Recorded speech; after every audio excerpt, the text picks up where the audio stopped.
Olá,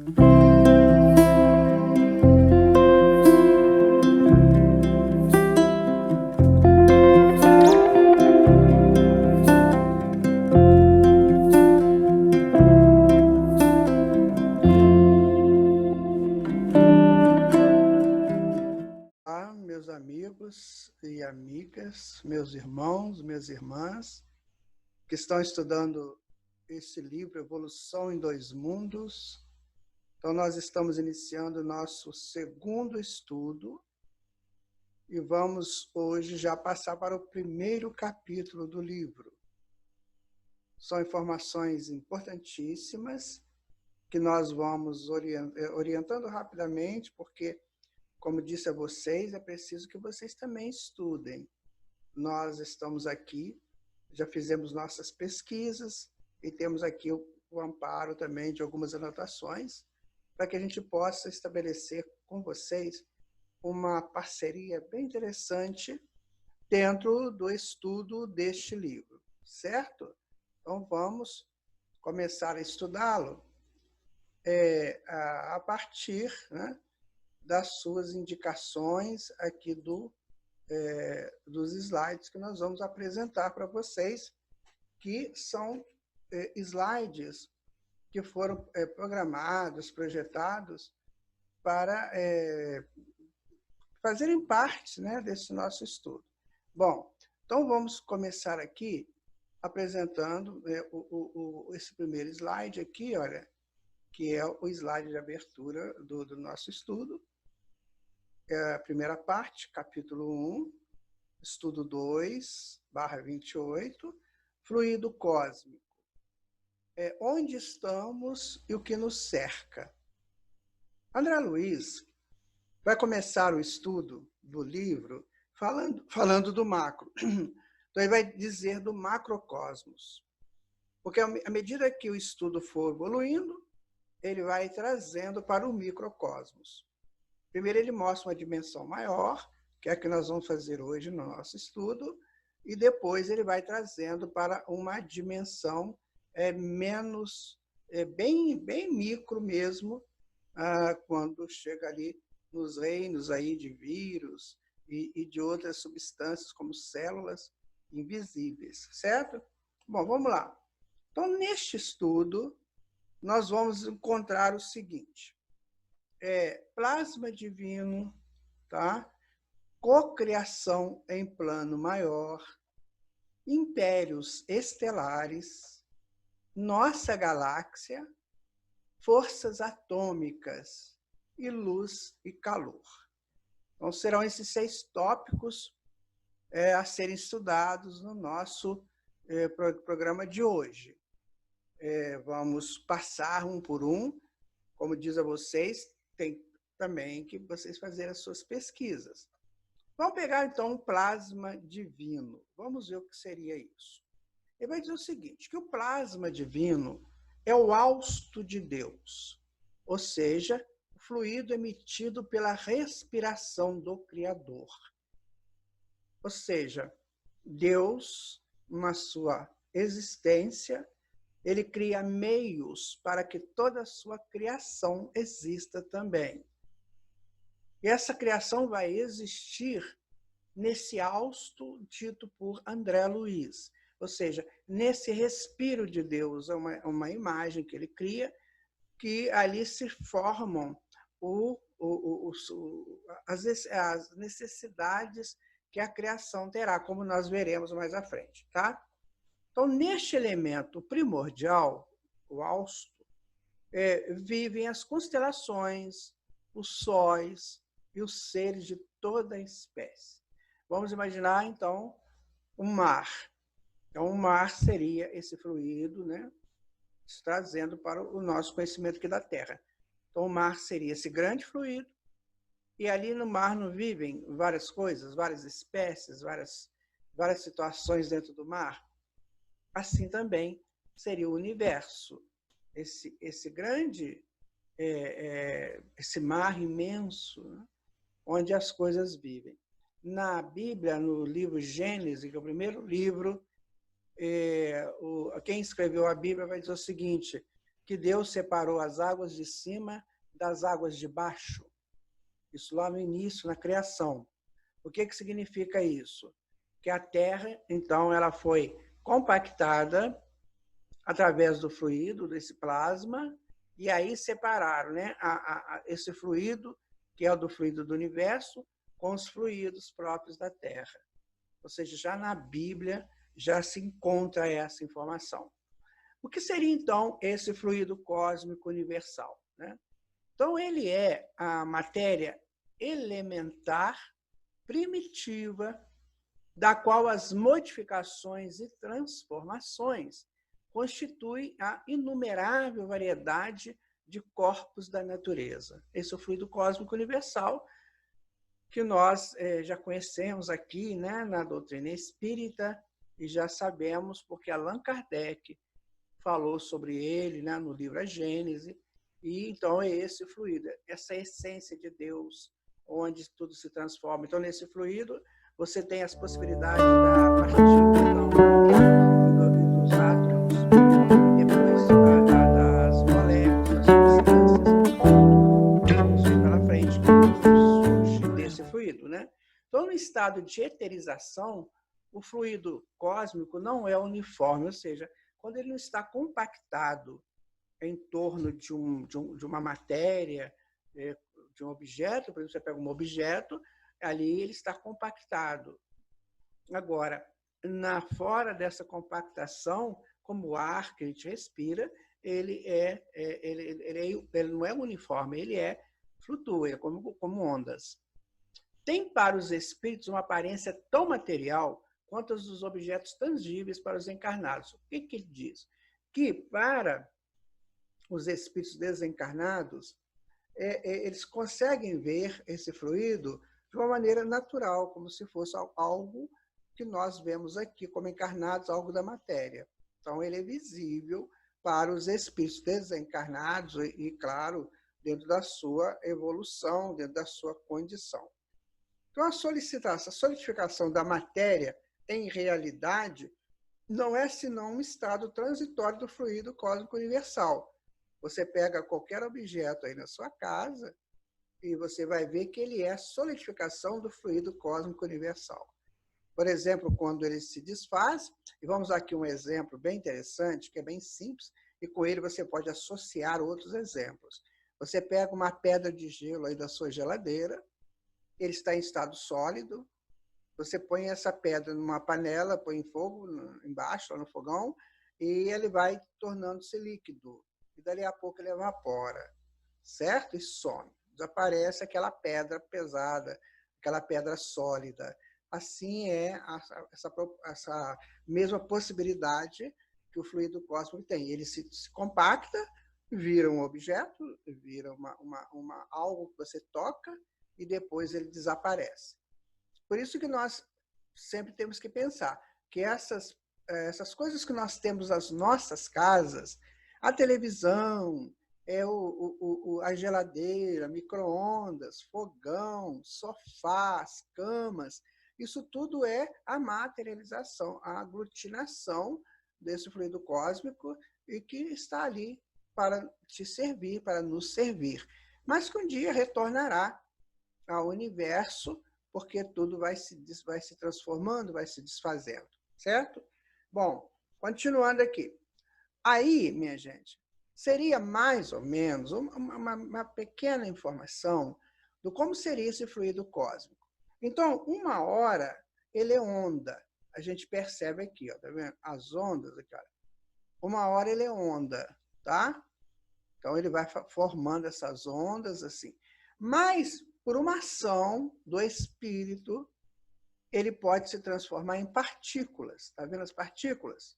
Então, ele é onda e, ao mesmo tempo, ele se transforma em partículas, dependendo da necessidade, dependendo da ação do espírito. Sozinho ele não vai fazer isso, mas ele vai ter a ação. Por isso que nós estudamos no nosso outro estudo, o primeiro estudo, de que o espírito, a matéria age sobre a ação do espírito. Aqui também. Então, aqui criam as partículas, e essas partículas, então, é o ponto inicial da solidificação da matéria. Sim? Continuando, né? Então, André Luiz agora vai falar em cocriação em plano maior. O que vem a ser isso? Cocriação em plano maior. É nessa substância original e ao influxo do próprio Senhor Supremo que operam as inteligências divinas a ele agregadas. Ponto. Vamos pensar. O que o Senhor Jesus disse? Eu e o Pai somos um. Não disse isso? E que as teologias complicaram isso, começaram a dizer que Jesus é Deus, quando, na verdade, ele é um filho superior que já passou pelo processo evolutivo que nós estamos passando e já atingiu um grau muito superior. Ele é uma dessas inteligências divinas. Existem no universo e na criação, porque são milhares de universos, então nessa criação existem essas inteligências, potências divinas que trabalham a substância original, que é essa substância que é o influxo de Deus ou o fluido cósmico universal.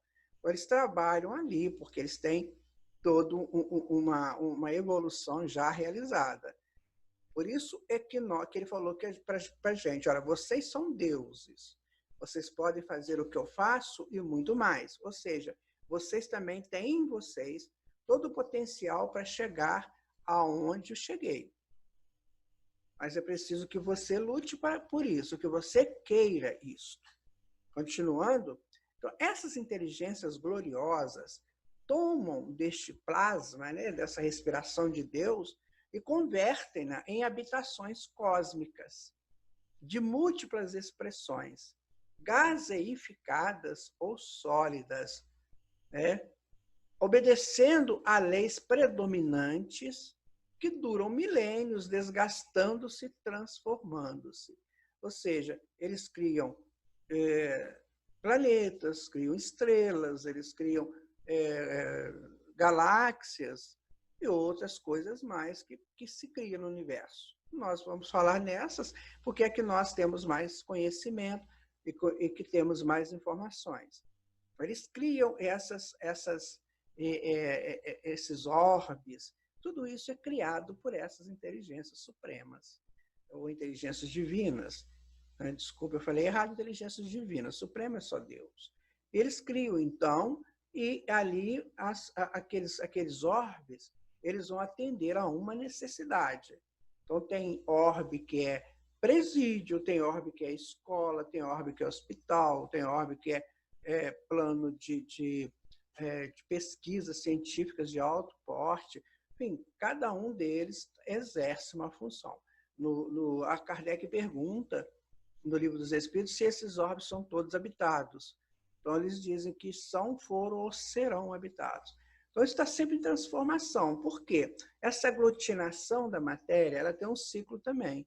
Então, chega uma hora que, pelas forças cósmicas que operam nela, as forças gravitacionais, as forças centrífugas, centrípeta, elas vão atuando e elas vão desfazendo pelo movimento, pelo calor, pela temperatura, mas, enquanto isso, ela cumpre a sua função, né? Que é de ser um local desse de estudos. Aqui nós temos um exemplo de um orbe sólido, que é a nossa prezada Terra. Ela tem um núcleo extremamente forte, pesado, né, de ferro, carbono, e ela tudo nela é material ainda. A nossa expressão aqui é toda expressão material. É tudo muito concreto. E temos aqui o Saturno, que é um planeta gasoso, aqui explicando, né, que ele converte habitações cósmicas de muitas expressões, gaseificadas ou sólidas. Gaseificadas, o Saturno, sólida, a Terra. E no nosso sistema, quais são todos eles? Então, você pega Mercúrio, Marte, Terra, não, Mercúrio, Vênus, Terra e Marte, esses 4 primeiros são sólidos. Daí você vai Júpiter, Saturno, Urano, Netuno, já são gaseificados. Plutão também, se for considerado planeta, é gaseificado. Percebe? Então, aí a diferença. Então, existem orbes que são, né, densos, fortes, assim, como esses 4 primeiros que nós citamos. E existem os gaseificados, mas todos eles estão seguindo aí um plano de criação, que a gente não sabe. Nós estamos tentando aprender a Terra, estamos tentando entender o planeta que nós moramos. Mas vai chegar um dia que nós vamos saber de tudo isso. Vamos com vontade, com calma, que a gente chega lá, né? Impérios estelares, o que vem a ser isso? Olha, então, essas inteligências constroem galáxias como vastos continentes do universo. Esse universo sempre em evolução. Eles constroem também as nebulosas, que é um conjunto gaseificado, né, que vai formar ali berçários de estrelas. Geralmente as nebulosas são assim, são berçários de estrelas. Ali elas vão fundindo até que formam um núcleo, e esse núcleo, então, vai formar os planetas. Mais ou menos assim que ocorre. Então, as nebulosas são gases, muito gases, imensas, e daí elas vão formando outras variadas formas de expressão aí da matéria, ou sólida ou gasosa. Então, constrói também, né, tudo gravitando ao redor de pontos atrativos, com admirável uniformidade coordenadora. Olha, então essas nebulosas, ela tem um ponto de atração dentro dela, um núcleo dela. E ali, girando, elas vão fornecendo a possibilidade de se criar uma estrela. E essa estrela criar o seu sistema de planetas. Isso tudo acontece o tempo todo. A gente vê muitas fotos tiradas pelo Hubble, por exemplo, de grandes nebulosas. Parece que nós temos uma imagem aqui de uma nebulosa, que é uma coisa linda, certo? Continuando, olha, ali no selo dessas formações que se estruturam a matéria, o espaço e o tempo. Pausa para espaço e tempo. Matéria nós já vimos que é uma agregação dos átomos que vem das partículas, que pode ser partícula, pode ser onda. Bom, o que seria o espaço-tempo? Veja você, o espaço-tempo é um local delimitado. Como é que seria? Imagina que o universo tivesse uma grande esteira ou uma grande teia, uma dessas telas maravilhosas, lindas. Esse é o espaço. Daí você coloca uma coisa pesada nessa tela, ela vai afundar, certo? Quando ela afunda, por exemplo, você põe um sol, uma estrela aí, então afunda. Quando ela afunda, ela cria o tempo. Então ela vai girar naquele tempo criado. Daí que o tempo ele não existe como fundamento, ele existe como uma probabilidade. Vamos imaginar aqui o nosso sistema. Quando o nosso Sol afundou, essa tela de espaço, sabia-se que em torno de 9 bilhões e meio de anos terráqueos contados pela Terra, que ele terminaria o ciclo dele. Então ele ia desfazendo e a teia ia voltando. Ou a tela, como queira. Ela ia voltando. Mas o Sol também tem o seu ciclo que gira em torno da galáxia. Certo? Então, ele tem esse tempo de giro em torno da galáxia. Enquanto ele faz esse giro também, ele está trabalhando o tempo que ele consegue, que se pensa do tempo solar. Então, nós estamos pensando em tempo terráqueo. Não vamos entrar muito nesses tempos fora, não, porque senão vamos ficar aqui perdidos em tanto número. Tá? Então, vamos pegar só a Terra. Então, a Terra tem o seu tempo, como que ela faz seu tempo? Pelo seu giro em torno do Sol. Então, cada giro desse é um ano, que a gente conta, né? 365 dias, ou seja, ela roda em torno dela 365 vezes, e enquanto isso, quando ela gira 365 vezes, ela faz a elíptica dela em torno do Sol. Aí vem o ano, e o ano é assim. Então, ela está trabalhando dentro de um tempo. Isso é tempo. Qualquer coisa que você vai fazer, você também cria esse tempo. Digamos que você vai lá na cozinha para fazer um almoço delicioso. Daí, você chega na cozinha, você afunda o tempo, o espaço lá. Você vai ficar lá 2 horas fazendo almoço, digamos. E aí, quando termina, que você terminou seu trabalho, o seu tempo acabou. Daí vamos ver o resultado do seu trabalho, do seu esforço.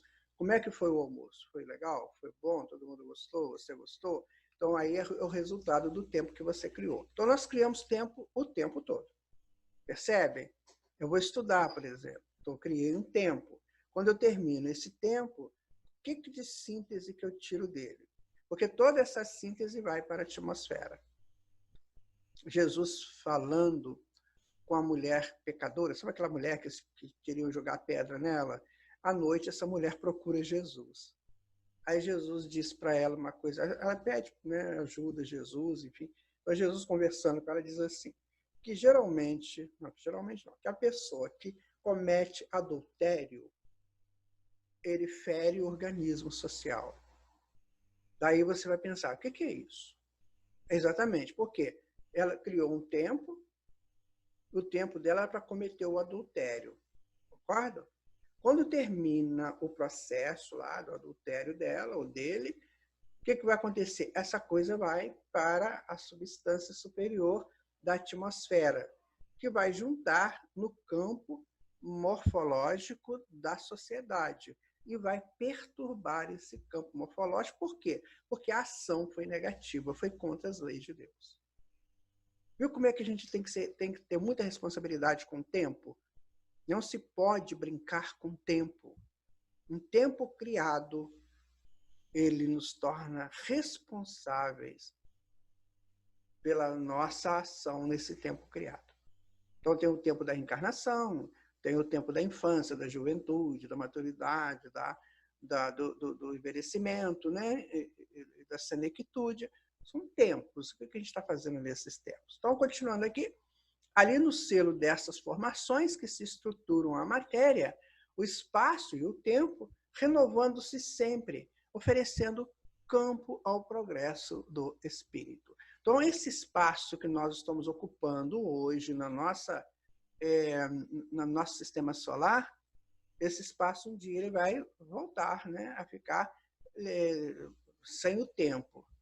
Daí, passando, cria-se um novo espaço, um novo tempo ali. Ou seja, uma outra situação, porque vai se transformando sempre. Isso que André está nos informando. Está ficando claro, minha gente? Espero que esteja. Mas vocês também estão acompanhando aí no livro, né? Muito bem. Aí seria o conjunto das galáxias, ou seja, o conjunto do universo. Olha que maravilha.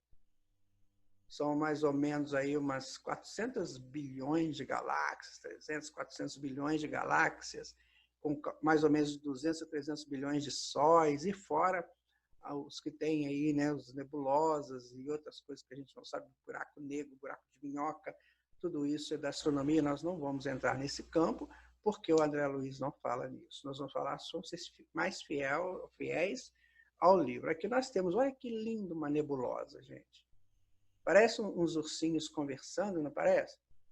Aliás, não é só urso, tem um bicho grande ali, uma ave, não, tem um outro aqui que a gente não sabe o que é, parece até um senhor antigo, né, conversando. Essas são as nebulosas. Tem cada nebulosa linda, linda no universo. Cada coisa maravilhosa. Certo? Para quem vai estudar mais profundamente, isso aí é um prato, né? Aí nosso sistema solar, então, olha só, minha gente, veja que ele afunda o espaço, tá vendo? É como se ele afundasse o espaço. A estrela aqui está mais no fundo, porque ela é mais pesada, e os planetas girando em torno. Quanto mais próximo do Sol, mais está funda no espaço. Então, mais esses tempos serão contados dentro dessa estrutura que se encontra aí. Então, aqui dá para a gente ver bem o espaço-tempo. Aqui seria o espaço, né? E aqui o tempo formado pelo sistema solar, que vai durar aí 9 bilhões de anos terráqueos. Entendam bem isso, anos terráqueos. E nesse período, né, as civilizações estão se evoluindo. Tem vida em Marte, tem vida em Mercúrio, tem vida em Vênus, tem vida em Saturno. Claro que deve ter, senão não teria criado isso aí. Se não tem vida assim organizada enquanto civilização, pode ter laboratórios de pesquisa, sabe? várias coisas nesse campo. Nós não temos ainda a informação completa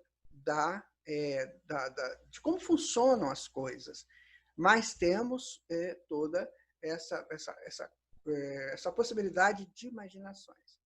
E aí nós vamos, à medida que vamos evoluindo, nós vamos aprendendo, tá? Eu queria saber agora, está ficando bom para vocês? Está ficando tranquilo? Vocês estão sendo assim beneficiados com esse estudo? Isso é importante, porque o bom disso tudo é nós aprendermos um pouco. Espero que quando vocês pegarem o livro, vocês já vão entendendo mais ou menos como é que funciona. É evidente que tem muita coisa para estudarmos, mas muita coisa mesmo. Porém, tudo tem um início, tudo tem um ponto de partida. É esse ponto de partida que o André Luiz está dando para todos nós, certo? É exatamente esse ponto de partida. Porque agora, quem desejar ir além, né, ele vai conseguir. Né? Então, vamos dar sequência aqui ao nosso estudo. Nós estamos falando sobre onde é que está? Aqui.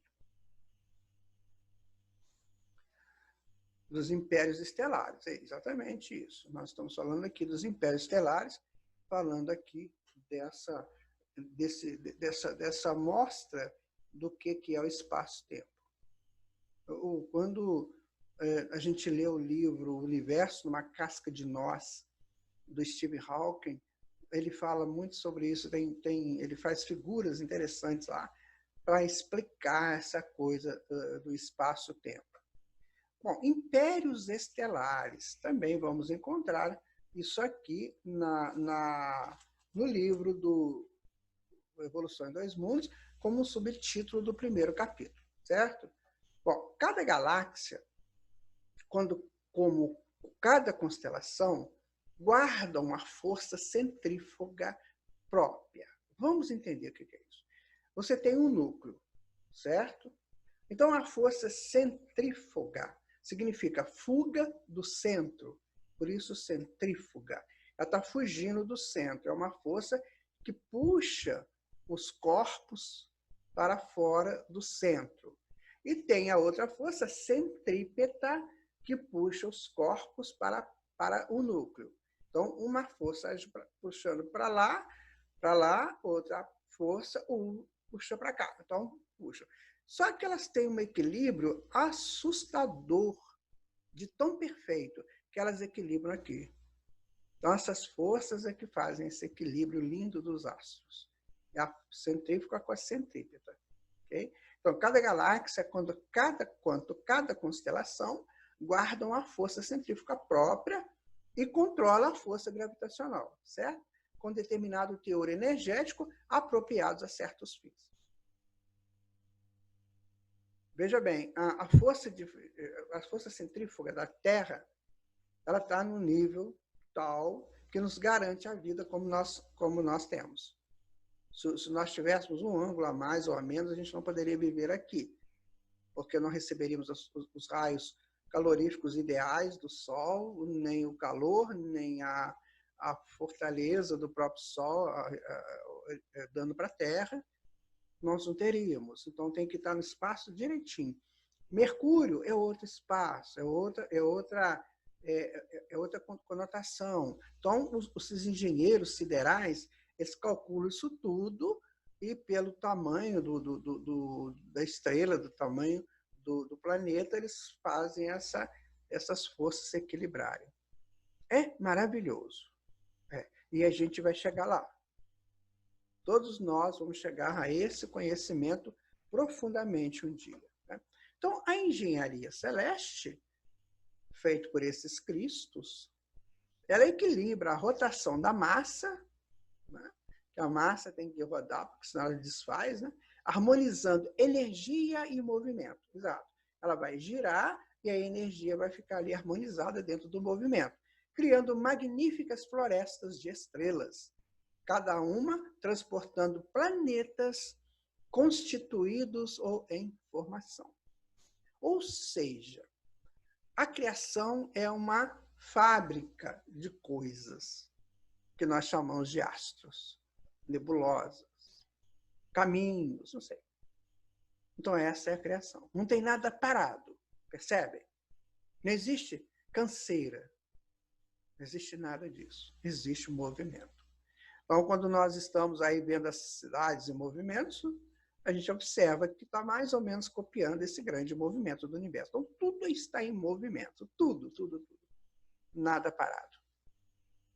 Quando nós desencarnamos, os nossos corpos físicos entrarão no movimento da decomposição, que vão voltar, os átomos voltarão para esse espaço, para esse fluido cósmico, para fazer parte de outras coisas. E à medida que eles vão se libertando, né, eles vão também evoluindo lá nas suas possibilidades. Isso aí já é um estudo mais para o futuro. Nós não podemos aí definir, né? O átomo de hidrogênio, ele vem antes de qual átomo? A gente não pode falar isso, porque nós não sabemos. Tudo que a química sabe hoje é essa combinação dos átomos, os pesos atômicos, as quantidades de elétrons de cada átomo, mas não sabe assim essa colocação evolutiva do átomo, nós ainda não temos. Mas vamos ter, demora não. Bom, olha que maravilha que isso aí. É o universo. Maravilha, né? Só que para nós é esses pontinhos aí, que a gente não entende. Mas para esses engenheiros siderais, vocês querem um exemplo muito interessante sobre isso, sobre a visão nossa e a visão dos Cristos de universo? Está no livro Brasil, Coração do Mundo, Pátria do Evangelho. Já me perguntaram isso várias vezes. Por que Jesus chega aqui na América do Sul, em 1375, mais ou menos? O Brasil ainda não era um país, ainda não era uma terra conhecida da Europa. Só os nativos que estavam aqui. Aí Jesus chega aqui com Hilel, aqui na América, no que seria, né, a América, e aí ele pergunta para Hilel, Hilel, onde que aqui nessas terras a gente vê a marca da minha redenção, da redenção do homem pelo meu evangelho? Mais ou menos essa pergunta. E aí Hilel fica mais para o sul, que é o Cruzeiro do Sul, né? Aqui no Brasil a gente vê o Cruzeiro do Sul, segundo falam aí, é o único país que vê o Cruzeiro do Sul. Aí as perguntas é, mas Jesus não sabia disso? Não, porque ele não vê estrelinhas, ele vê o conjunto. Ele vê conjunto. Sabe? É a mesma coisa da formiguinha chegar para um de nós e perguntar assim, onde que fica naquela folha aquele pontinho que eu pego aquele néctar que eu tenho que tomar para me fortalecer para levar a folha? Ele não vai saber, só não sei. Porque eu vejo a folha como um todo. Então Jesus pergunta, onde que fica? Porque ele vê pelo um todo, ele vê com a visão cósmica, visão de Cristo, visão harmonizada. A visão cósmica é essa. Quando se chega nesse nível, isso tudo aí vira o quê? Uma grande cidade, um caminho, enfim, como se fosse nossa visão aqui de cidade, de país. Essa é uma coisa que nós precisamos de começar a entender, né? Senão a gente vai ficar aqui. Ah, mas o Chico Xavier psicografou errado. Porque foi... Minha gente, para nós termos alguma palavra contra o trabalho do Chico Xavier, nós temos que ser muito superior a ele. E não tem, enquanto médium, não. Enquanto médium, nós não temos. Tá difícil. E tem gente que fala, né? Que Chico Xavier errou. Muito sério isso. Por isso que a gente tem que tomar cuidado, porque escrever, psicografar um livro desse, psicografar os outros que ele fez, é preciso ter uma mediunidade muito além para que eu, na minha simplicidade, no meu pouco conhecimento, querer julgar um trabalho. Eu tenho que apresentar uma coisa melhor. Porque quando eu julgo alguma coisa, eu tenho que trazer sempre uma coisa melhor. Ok? A nossa galáxia, a nossa casinha linda, é a Via Láctea, é que nós vamos ver agora. Olha só. Comparemos a nossa galáxia a grande cidade de um país, cuja extensão não podemos conceber. Ou seja, a galáxia é uma cidade de um país. Provavelmente esse país é uma constelação de galáxias, porque tem isso. E a nossa galáxia, ou a outra galáxia, é só uma cidade ali dentro, como se fosse uma comparação, cuja extensão não podemos conceber. Cada sol, cada estrela da galáxia é como um edifício, e os planetas apartamentos. Então, a nossa galáxia não é a mais humilde, mas inúmeras outras superam também a nossa cidade. Sabe? A nossa casa, a nossa cidade. Percebe como é que é a visão deles? A visão é essa. É a visão cósmica. Para você chegar na visão cósmica, você tem que chegar na consciência cósmica. O que é cósmico? Cosmo é organizado, né? Equilibrado. Cosmos significa isso. Caos é desorganizado. Então, tudo tende a sair do caos para o cosmos e retornar ao caos. As coisas se organizam por um tempo e desorganizam para outro fim. Assim que funciona, como o André Luiz nos explica. Aí está a nossa galáxia, ela é maravilhosa, imagina você, que coisa séria, né? Essa casa que nós moramos no universo. Ainda moramos bem na periferia, não é? Mas não tem importância, moramos. Além da nossa construção, existem edifícios gigantescos, como Betelgeuse, né? Como Canopus, como Artúrios. Eu vou falar um pouquinho de cada um. O que é Betelgeuse? É uma estrela vermelha de primeira grandeza e que faz parte da constelação do Órion. Uma constelação é um agrupamento de estrelas que fazem mais ou menos um desenho, né? Antigamente as pessoas criaram esses nomes a partir desses desenhos que elas formavam. Então, o Betelgeuse está na constelação de Órion. Ele vai falar de Boeiro, né? que contém o Artúrios. É uma constelação, fica no norte. E essas estrelas são de primeira grandeza, ou seja, imensas. A Canopus, ela é a estrela de primeira grandeza da constelação de Argo, também chamado de constelação de navio. Então, aqui ele vai colocar essas estrelas aí, certo? E o que vai acontecer?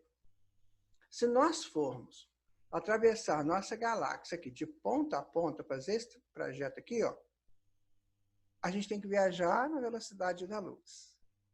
E demora 100 mil anos para fazer esse trajeto a 300 mil quilômetros por segundo.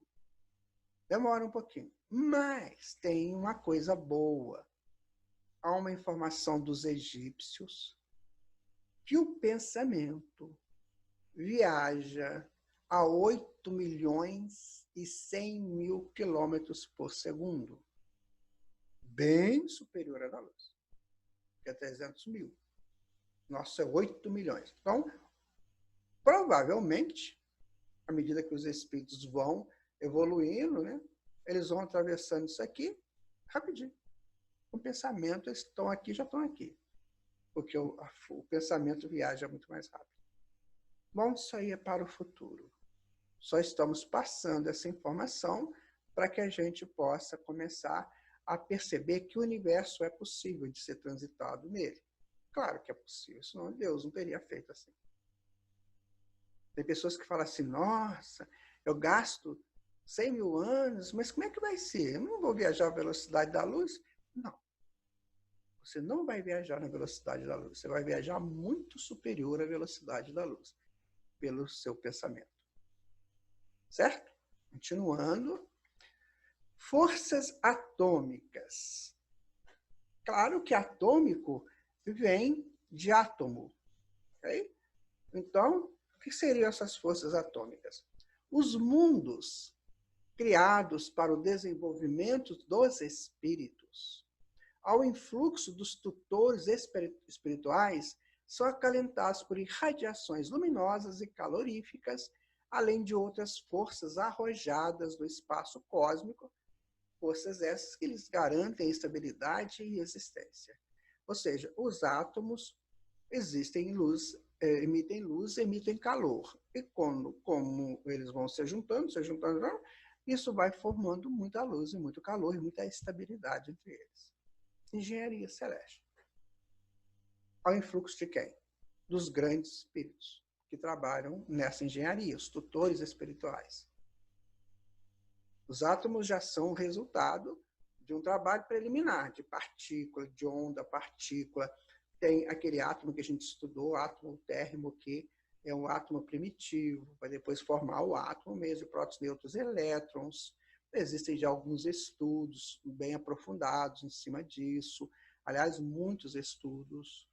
E muito bom estudar. Agora, o nosso aqui é só para entender o que significa essas forças que vêm do átomo, as forças atômicas.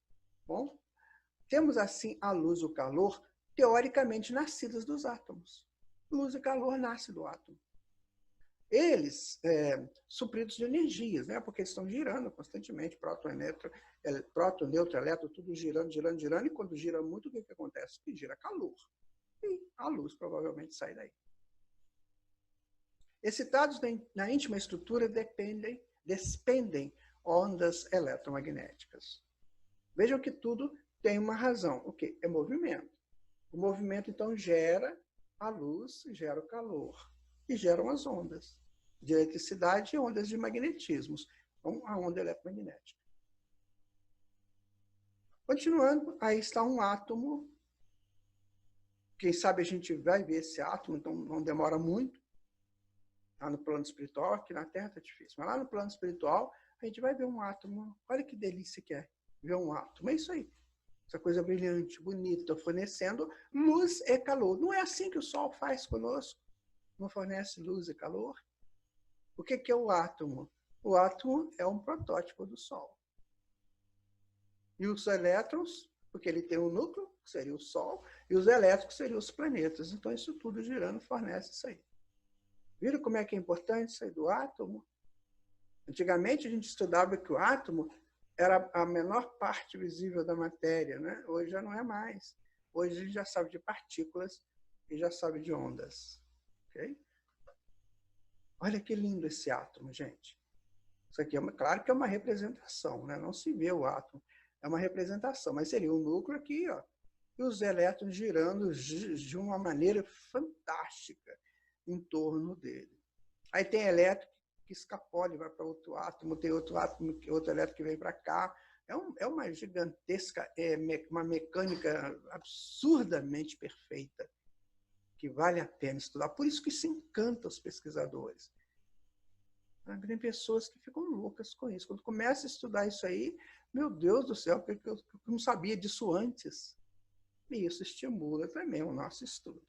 Continuando aqui, ainda forças atômicas, embora a nossa segurança sobre a realidade da matéria, né, e de outras oscilações eletromagnéticas se associam, insuspeitamos a vastidão aquém do infravermelho e além do ultravioleta, que está fora da nossa zona de percepção. O que tem antes do vermelho? O que tem depois do violeta? E nós não sabemos, porque são variações do espectro que a gente não consegue pegar, certo? Então, a atmosfera da Terra, ela é particularmente transparente às ondas eletromagnéticas, cujos comprimentos se localizam entre as faixas do infravermelho e do ultravioleta, do espectro, ou seja, nós enxergamos o tipo de luz solar que chega à superfície da Terra. Então, aqui só chega assim, né, do vermelho ao violeta. O infravermelho e o ultravioleta não chegam na superfície, fica lá na atmosfera. Mas um dia a gente vai ver, tá? Então, a seleção natural das espécies não é capaz de estimular o nascimento de animais que enxerguem raios X, se essa capacidade não for benéfica para a sobrevivência deles. Por que então não chega na Terra? Porque vai perturbar o crescimento da espécie que mora aqui. O que a atmosfera faz? Ela breca, não deixa passar.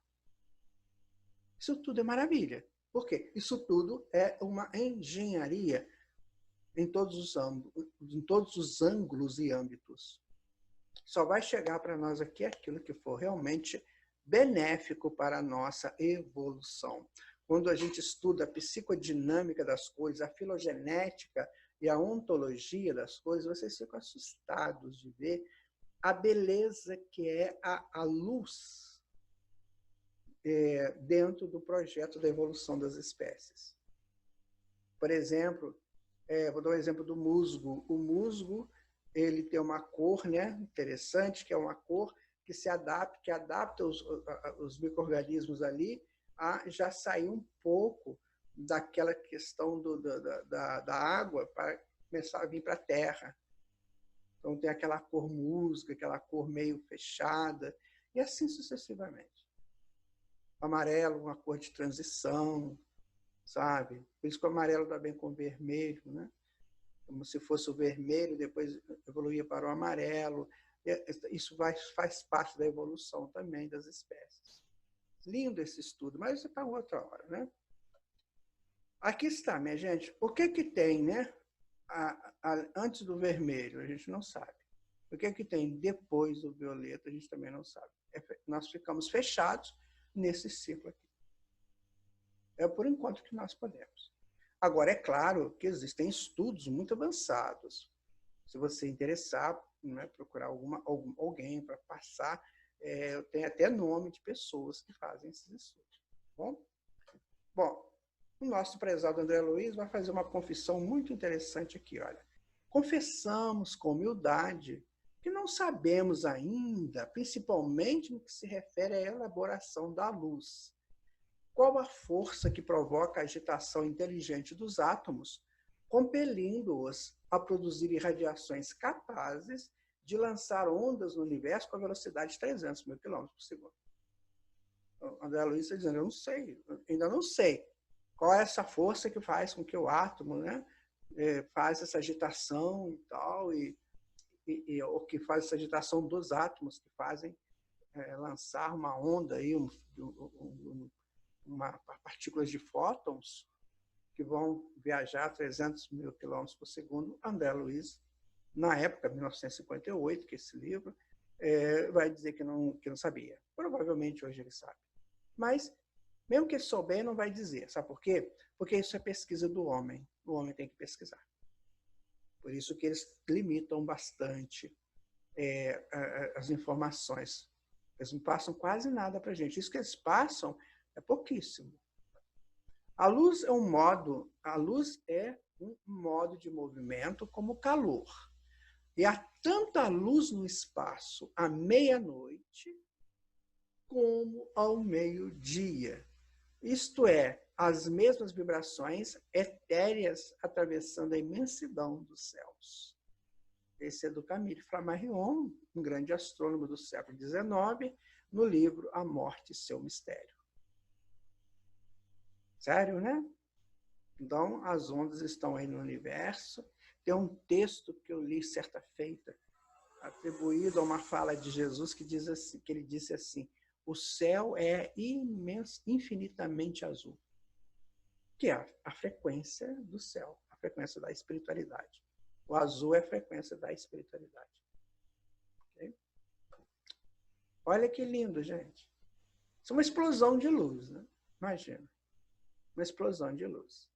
É o que nós podemos ter por hora no nosso conhecimento.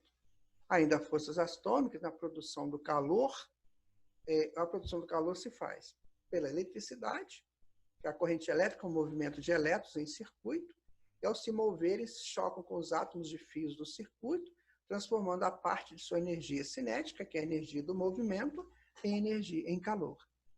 Então, isso é uma das produções do calor. A outra produção do calor é a combustão.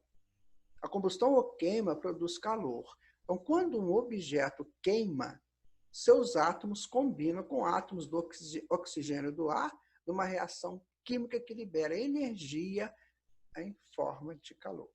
Está vendo? Quando tem um incêndio, geralmente eles abafam o oxigênio. Ou com aqueles extintores, né? Tem extintor que abafa o oxigênio.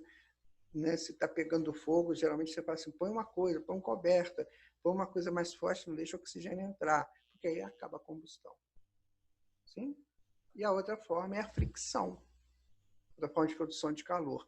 A fricção é quando os objetos se friccionam, ou seja, né? um coisa ali no outro, as moléculas de ambas são forçadas a vibrar com mais intensidade e isso gera calor. O que no fundo é calor? Movimento. Certo? Aqui é um estudo que não está no livro do André Luiz, mas é um estudo que a gente pode fazer fora dele. Aqui nós temos o nosso Sol, que é um grande produtor de calor para nós, né? A energia solar é a fusão nuclear de átomos de hidrogênio. Presta atenção que coisa interessante. A mesma fonte de energia de muitas bombas atômicas. Olha só. Essa fusão acontece no núcleo do Sol, onde há uma pressão 10.000 vezes maior que no centro da Terra. Não dá para morar lá com o nosso corpinho, não. Né? Então, apertados, os átomos dessa parte da estrela se unem. Cada 4 átomos de hidrogênio formam um átomo de hélio. Então, o que o Sol está fazendo? Ele está transformando hidrogênio em hélio. Pela pressão que tem lá. Então, o Sol vai virar essa estrela de hélio. Segundo essas informações que nós temos. Bom, cocriação em plano menor agora. Tá?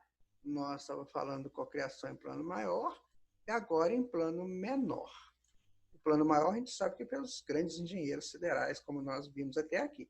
E a cocriação em plano menor? Então, assim como há cocriadores em plano maior, também há criadores em plano menor. O que seria isso? Vamos lá. Assimilam corpúsculos da matéria com a energia espiritual que lhes é própria, formando assim um veículo físico-psicossomático em que se exprime. O que é isso? É o perispírito formando o seu corpo. Ele está criando em plano menor. Não lembra que a gente estudou isso? Que o perispírito vai formar, vai dar força para a formação do corpo? Isso é uma criação em plano maior. Esse é um exemplo que ele deu. Tá? Cunham civilizações que abrangem no mundo as comunidades encarnadas e desencarnadas. Então, essa parte é dos espíritos ainda que criam em plano menor. Que a gente faz parte também. De alguma maneira, nós estamos fazendo isso. Quando nós educamos alguém, quando nós favorecemos a educação de alguém, nós estamos criando em plano menor. Ou seja, tudo tem suas gradações. Existem os espíritos que cunham civilizações, são diretores de civilizações, eles acham que Yahvé seria o grande líder da civilização hebraica, por isso que ele é reverenciado, né? Yahvé, às vezes confundido com Deus. São espíritos que cunham civilizações. Tá? E essas civilizações podem ser do plano físico quanto do plano espiritual. Plasmam também os lugares entenebrecidos, ou seja, umbral, né? Gerados pelas mentes desequilibradas ou criminosas nos círculos abismais.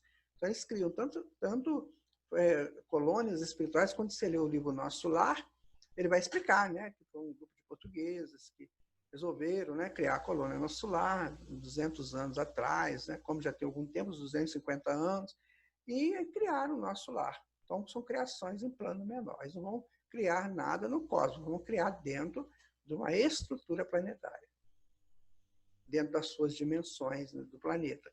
Plano físico, plano espiritual. Eles vão fazer essas criações. Então, são espíritos de criação em plano menor. Permanecem naquelas regiões, né, em tempo que necessitam para realizar o seu despertamento e mudança. Isso, André Luiz sempre fixa essa possibilidade dos espíritos ficarem no umbral por um tempo necessário para o seu crescimento. Né?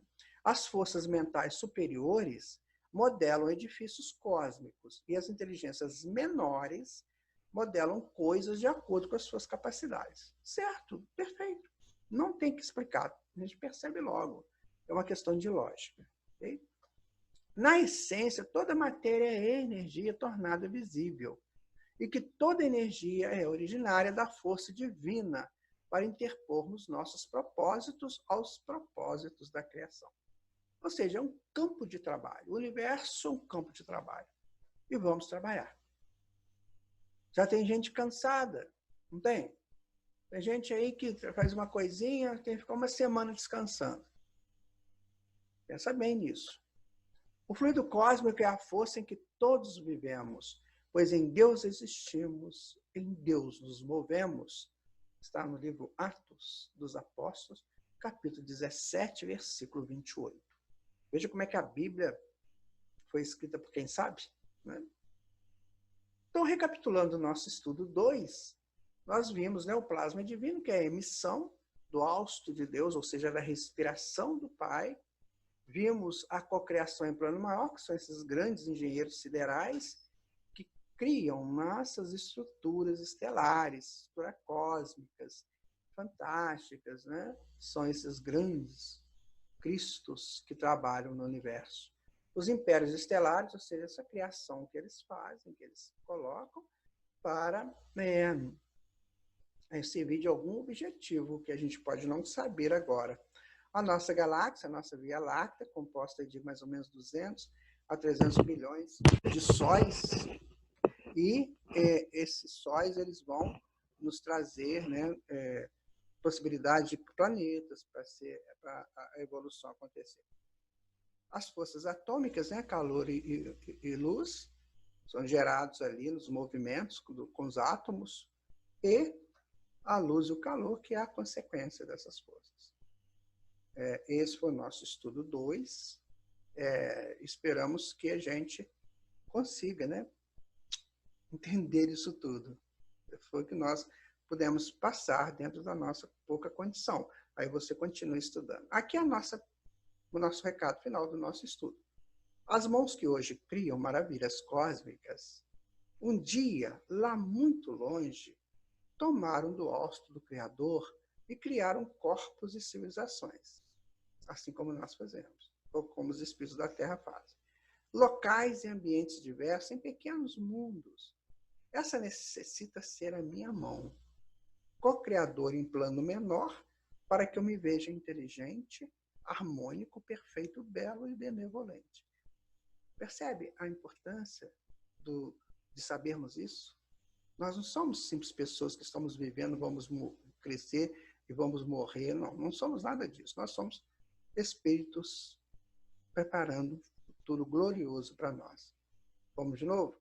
As mãos que hoje criam as maravilhas cósmicas, um dia, lá muito longe, tomaram do hausto do Criador e criaram corpos pequenos, civilizações pequenas, locais e ambientes diversos em pequenos mundos. Então, essa necessita ser a minha mão.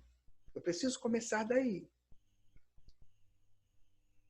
Ser um co-criador em plano menor, para que eu me sinta inteligente, harmônico, perfeito, belo, benevolente, participando do projeto, projeto divino, certo? Então, meus amigos, minhas amigas, nós chegamos, né, no final do nosso estudo de número 2, que é o primeiro capítulo do livro Evolução em Dois Mundos. Buscamos trazer para vocês aquilo que nós entendemos. Claro que isso aí é um início, eu vou dizer sempre assim, que isso é um início, e que vocês poderão ampliar todo esse estudo. Eu vou deixando para vocês aqui o meu grande abraço, a minha gratidão por estarmos estudando juntos. Nada aqui de encerrar o tema, nada disso, é só uma proposta de avanços dentro das nossas limitações de entendimentos. Mas com a ajuda dos espíritos, com a ajuda aqui das pesquisas, a gente pode passar alguma coisa. Eu peço ao Senhor Jesus, nesse momento, que nos continue nos abençoando os esforços, para que a gente possa chegar um dia a uma condição melhor de sermos entendedores da vida na sua plenitude. Muito obrigado, Senhor Jesus. Muito obrigado por esse momento. Que a paz que o Senhor nos dá possa penetrar cada coração nosso. Até o nosso próximo encontro. Fiquem com Jesus.